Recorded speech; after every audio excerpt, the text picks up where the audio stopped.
From Hollywood, it's time now for... Johnny Dollar. Mac Woodson, Mr. Dollar. The girl from the claims office called and gave me this number. Oh, yes, Mr. Woodson. It seems we're working on the same case for the same company. Well, I've been working on Mr. Ed Morgan's files and records here for the past week now. I've turned up some... How much is missing? Well, about $80,000 so far. All of it was taken during the 4 months immediately preceding his death. I'll say one thing. In 20 years as an accountant, I've never seen a looting more cleverly carried out. Oh, Ed was a very bright lad. A man who'd go far, they all said. Did you know him, Mr. Dollar? I thought I did. He was one of my best friends. But it turns out I'm only beginning to know him. Could you meet me in his office around 10 o'clock, Mr. Woodson? Yes, that's where I am now. I've been working on these books day and night. Better be careful. That's what got Ed into trouble. How's that?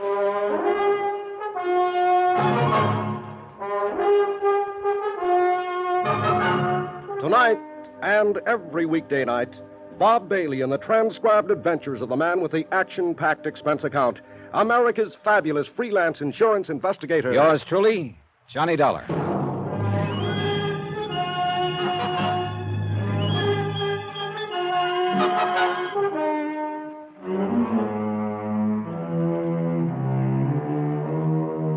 From Special Investigator Johnny Dollar to the Home Office, Eternity Mutual Insurance Company, Hartford, Connecticut.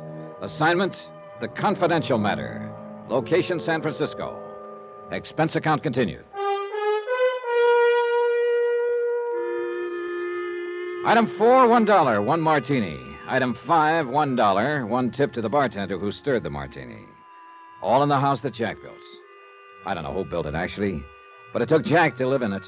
$1,200 a month, to be exact. That was the take-home bite for an apartment at the Drakeley Arms on Nob Hill. And, of course, that didn't include drinks in the intimate little private bar just off the lobby. And this is where Ed Morgan had lived during the last 5 months of his life, until he missed a curve one night and drove his car off a cliff into the Pacific. Ed Morgan, whose idea of a big night had always been his pipe, slippers, and a mystery novel. But things were different when I'd known him and been his friend. For one thing, he hadn't stolen $80,000. Or I don't think he had. Do you find the martini adequate to your expectations, sir? Oh, yeah. Yeah, indeed. It's a heck of a belt for a buck. Thank you, sir. Quite a nice little place you got here. Oh, I find it a most agreeable sanctuary from the stress and strife and the hurly-burly of the city. Been here long? I have tended bar here in the Drakeley Arms Rendezvous for some 2 years now. Oh, well, then you may have known a friend of mine who had an apartment here up until a month ago. A Mr. Edward Morgan? Oh, yes. Mr. Morgan was a regular customer here. An eager supplicant for my humble and healing wares. A beer drinker mostly, as I recall. The Rendezvous does not serve beers, sir. Oh, forgive me. I didn't know. Quite all right, sir. Yes, I was here before Mr. Morgan moved in, and here I am still, now that he is no longer with us. Such is the chance and mystery of life. One just never knows. Precisely. Oh, could I serve you... Not yet, thanks. Get to know Ed pretty well, did you? The policy of the Drakeley Arms, sir, is to maintain a certain degree of formality in relations between guests and personnel. Sort of like a zoo, you might say, with bars to separate the people from the animals. The comparison is quite apt. Somehow, I can't see Ed Morgan sacking in a marble squirrel cage like this joint. I confess, he hardly seemed the type to me, sir. He was much too unrestrained for the Drakeley. He came in here a lot, did he? Almost nightly. For a few minutes at least, on his way to some gala night spot. Gala night spot, Ed Morgan? Oh, yes. In all the years I knew Ed, I was only able to drag him into a gala night spot once. He stayed 20 minutes, then left because his tie was choking. Are you quite certain that your friend was this same Ed Morgan? I wish I weren't. Who were his friends? Did he always come in alone? Oh, no, never alone, sir. He and Nicky were inseparable. Nicky? Oh, I should say, of course, Mrs. Barrett. Oh, a young widow, as I remember. Lives here in the building. A lovely girl. Fascinating. And also unrestrained? Definitely. And Ed then was one of her friends. Oh, they were together every night, sir. An hour here in our little establishment, a few champagne cocktails, then out to dinner, dancing, the opera, ballet. Ed Morgan? Oh, quite. Life was just a mad whirl for those two. I gather your friend was something of a wealthy playboy.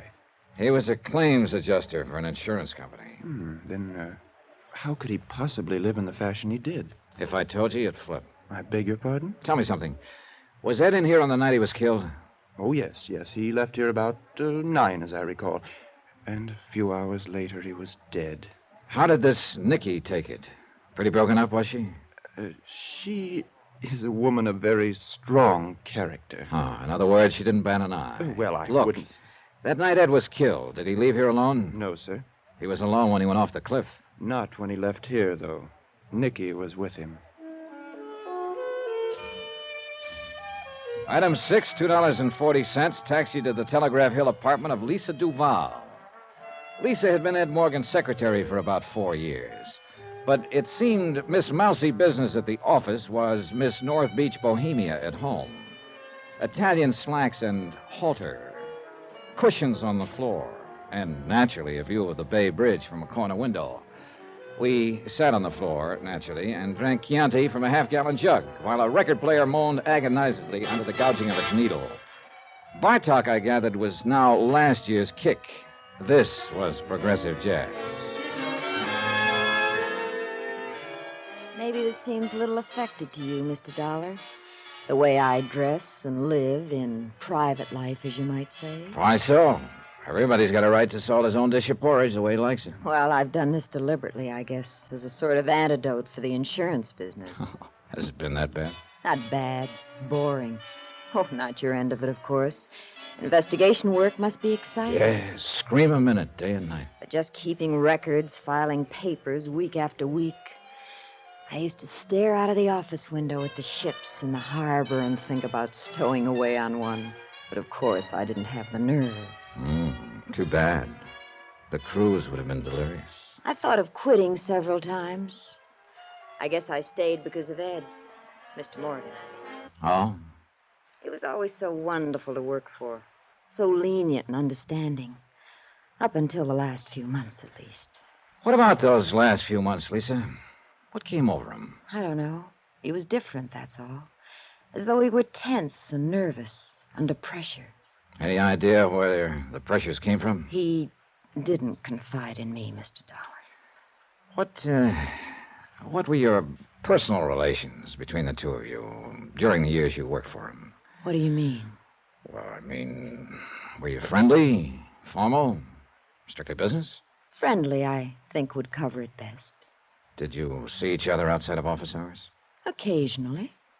I noticed one of his pipes there in the bookcase. He'd come here sometimes in the evening, and we'd listen to music and talk. Up until the... Until the last few months?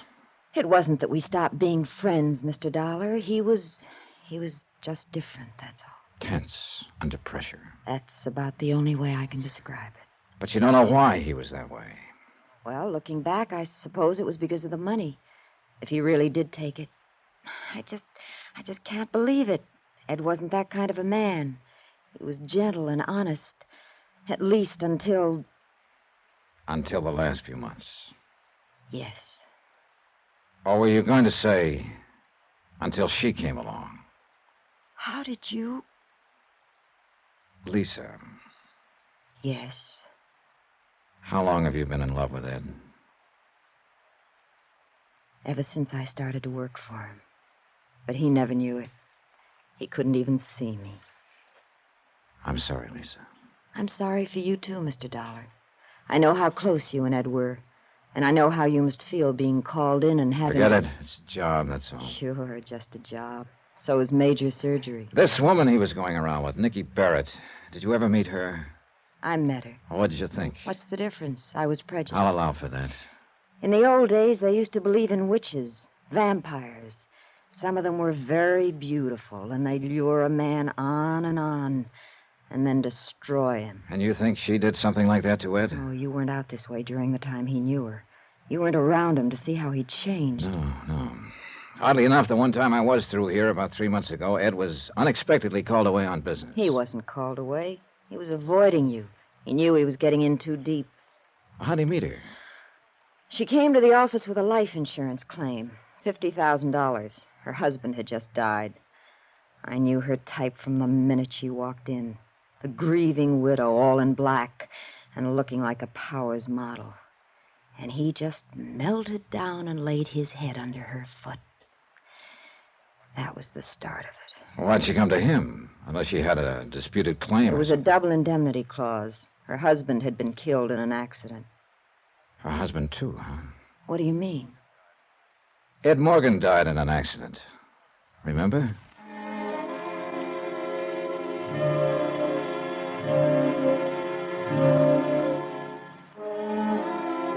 Item 7, $1.15, taxi from Lisa's apartment to the Deckman building on Montgomery Street. It was after 10 and the financial district was nearly deserted. The canyons between the tall buildings were hollow and empty. A cold wind was blowing off the bay. Or maybe it was blowing out of the past. An old, old past, dead and far away. The pattern was beginning to look familiar. Too familiar. Lord, the woman gave me the forbidden apple to eat. Ed, too, it seemed. The same old whine, the same old dodge. And yet there was something not quite right about that pattern. The accountant runs into some funny ones, Mr. Dollar. This Morgan case here is one of them. How do you mean, Mr. Woodson? Well, the way he was going about it, for one thing. Running hog wild, as you might say. Of course, as I said on the phone, his general scheme was pretty clever. He certainly knew standard procedures. Well, he'd been with the company a long time. Well, now, these payoff checks on claims. Of course, they were sent out from Hartford in care of this office. So what Morgan did was open a disbursement account in the bank here, then sign and deposit the checks and draw out the money in cash chargeable to direct disbursement funds under his own name. Mr. Woodson. Now, of course, the canceled checks would return to Hartford, but since they were countersigned to disbursement, they wouldn't even be processed. Instead, they'd be returned to Morgan. So, you see, there'd be no evidence Look, in Hartford. Mr. Woodson, I'll accept the fact that Ed was clever. But what did you mean there was something funny in the way he was going about it? Well, he must have known it couldn't last. It was a good scheme for a short time, but it carried the seeds of its own destruction. In what way? Complaints. Some of these claims are 4 months old, and legitimate claims. Morgan couldn't stall these people off forever. Oh, I see. Only other embezzlement case I've worked on that was similar was a man who worked a quick swindle for a blackmail payoff. He knew he'd probably get caught, but he just had to take the chance. Yeah, you may have stumbled onto something, Mr. Woodson. Oh, is that so? You mean it ties in with that file folder you've been studying there? Oh, I don't know. It's an investigation report on an accidental death. Happened about a year ago. Ed Morgan handled the insurance claim and got to know the widow. He'd been running around with her for several months just before his death. I don't quite see the... Oh, of course. Mr. Morgan also died in an accident. Unless he was murdered.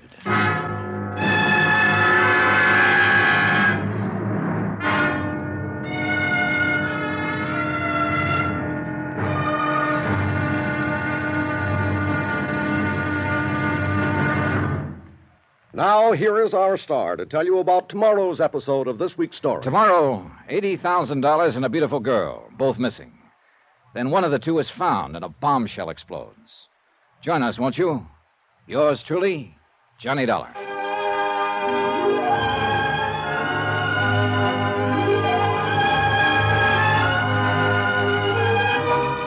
Yours truly, Johnny Dollar, starring Bob Bailey, is transcribed in Hollywood. Written by Les Crutchfield, it is produced and directed by Jack Johnstone. Be sure to join us tomorrow night, same time and station, for the next exciting episode of Yours truly, Johnny Dollar. Hugh Brundage speaking.